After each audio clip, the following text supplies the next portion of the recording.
ಕಿವಿಗೆ ಕಷದ ನಮ್ಮನ್ನ ಬಿತ್ತು ಪಕ್ಕದ ಮನೆನೂ ಹೋಯ್ತದೆ ಪಕ್ಕದೂ ಹೋಯ್ತದೆ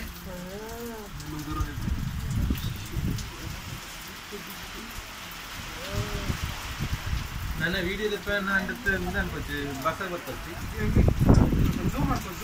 ಮಾಡಿದ್ದೀನಿ ಇಷ್ಟೇ ಆಗೋದು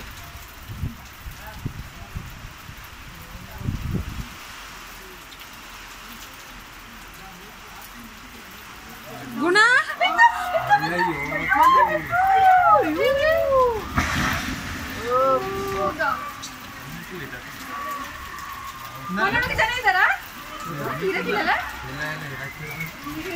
ಮನೆ ಇದ್ದಾರ ಅಂತ ಅಯ್ಯೋ ನೋಡಿ ಫುಲ್ ಅಡ್ಕ ಬಿತ್ತು ದೇವ್ರೇ